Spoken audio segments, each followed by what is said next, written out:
Karena Amar ini masih muda, anaknya masih kecil. Ya kan, masa nggak ada.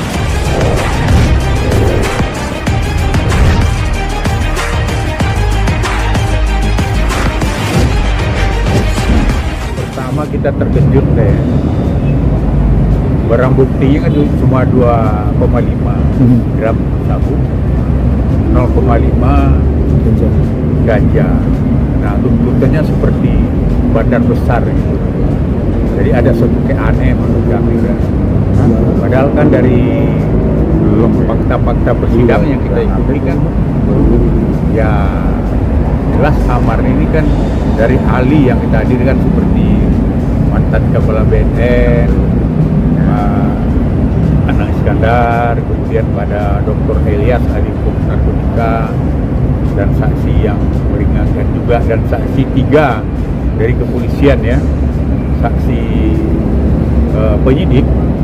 Nah, itu kan mengatakan Amar ini tidak terlibat dengan jaringan narkoba, itu kan untuk konsumsi sendiri. Nah, jadi menjadi suatu keanehan, tiba-tiba tuntutannya 12 tahun. Nah, dan kami ya mulai menengok juga keanehan satu.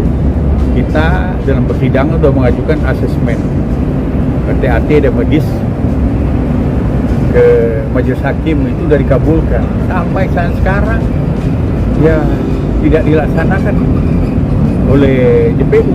Padahal itu kan penetapan hakim itu harus dipatuhi karena eksekutor kan adalah jaksa. Kenapa tidak dilakukan? Jadi kami udah berfirasat ini kok ya ada sesuatu yang mungkin Amar ini akan hukum berat. Padahal kan kalau asesmen dilakukan, ya pasti kan nanti hasilnya juga bisa dibuktikan apakah Amar ini terlibat jaringan narkoba apa tidak, apakah dia penjual atau pembeli. Itu di asesmen kan dinilai semua, apa dia seorang pecandu. Jadi ya itu yang kita pertanyakan juga, ada apa kok asesmen sampai sekarang tidak lakukan, seolah jasa, padahal kita udah berkoordinasi, kita udah datang BNN. Memang hasil dari BNN itu kan Amar ini memang layak di asesmen TAT dan medis. Nah, dan hakim juga kan penetapan. Nah, itu yang saya sangat menyesal gitu loh. Ada apa di balik ini gitu loh, kok sampai asesmen yang ditetapkan hakim tidak laksana, tiba-tiba datang tuntutan berat yang menurut saya nggak sesuai dengan alat bukti. Alat bukti orang sampai berkilo-kilo aja, tuntutannya nggak ada sampai 12 tahun. Ini kan barang bukti kan cuma 2,5 gram sabu, kemudian kan ya 0,5 ganja. Jadi menurut kami, dan ya itu kan baru tuntutan, kami tentu akan menyusun pledoi. Cuma menurut pendapat kami janggal aja tuntutannya. Seorang pecandu seperti Amar ini dituntut dengan 12 tahun.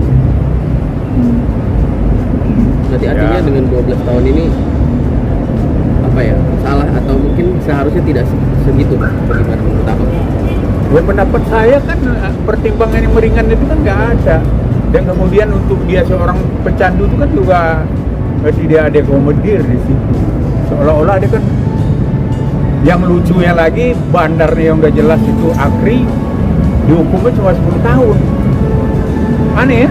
Tapi tadi JPU sempat bilang kalau Amar itu sebagai pemodalnya Akri, Pak. Pemodal awal ya, Akri. Sekarang kan itu kan pengakuan dari Akri. Ini kan saksi mahkota. Saksi yang menurut ada jurisprudensinya bahwa saksi mahkota itu kan saksi yang tidak layak dipertimbangkan karena dia sama-sama terdakwa loh. Kan lucu kan, pelaku utamanya di sini dihukum ringan, dihukum cuma 10 tahun, Amar 12 tahun kan aneh kan. Ya ini pendapat saya aja, nanti jawab silakanlah rekan-rekan publik yang menilai atas tuntutan ini gitu. Nah, dan nanti bakalan yang tadi Abang sebutkan itu kayak misalkan Amar harusnya direhabilitasi karena dia pengguna gitu. Poin-poin itu kamu yang nanti akan dimasukkan dalam pledoi atau seperti apa? Ya sebenarnya kita kan mengajukan asesmen ini sesuai undang-undang narkotika kan memang harus dilakukan itu asesmen, karena kan undang-undang narkotika kan lebih spesialis, undang khusus. Jadi seseorang dikategorikan apa dia pengedar, apa dia seorang pecandu narkotika atau penyalahan narkotika kan diujinya di asesmen PAT dan medis. Nah ini kan nggak dikabulkan oleh hakim, ini nggak dilaksanakan, ada apa gitu loh. Berarti ada indikasi kan seolah Amar ini ya memang akan dihukum berat tanpa mempertimbangkan asesmen. Kalau mungkin tuh ada asesmen itu kan pasti ada pertimbangan yang akan lebih meringankan dia. Nah ini kan tidak dilakukan, diabaikan gitu. Padahal udah perintah. Yang harus pahami juga kan, pengacara duduk di pengadilan itu karena penetapan hakim. Jaksa duduk juga sebagai jaksa di situ karena penetapan hakim. Amar juga duduk di meja persidangan karena penetapan hakim. Nah sekarang ada penetapan hakim yang memerintahkan kepada JPU untuk laksanakan asesmen PAT dan medis. Nah ini udah 1,5 bulan lebih tidak dilaksanakan. Harusnya sebelum tuntutan ya itu dilaksanakan dulu supaya itu ada alasan pembenar, alasan peringannya, ya pemaaf kan gitu. Kemudian tadi sendiri jaksa sendiri ngomong kalau itu nggak berdasar bang. Mungkin apa tuh bang? Ya kalau nggak berdasar tanya hakim yang menetapkan. Tanyakan ke hakimnya dong, masa dia nggak berdasar pendapat dia sendiri. Hakim pun juga memutuskan penetapan kan dengan undang-undang juga. Mana mungkin pendapat pribadinya. Yang jelas, contoh kita kasus Peggy ya. Peggy itu kan penetapan pengadilan. Ya kan dipatuhi oleh Kapolri. Kan perintah hakim itu kan, bahwa Peggy harus dikeluarkan, Peggy harus direputasi nama baiknya, dan dilepaskan dia dari tersangka. Itu perintah hakim.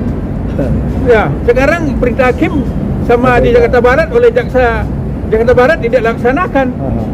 Ada apa? Ya tanya aja ke publik sendiri kan gitu.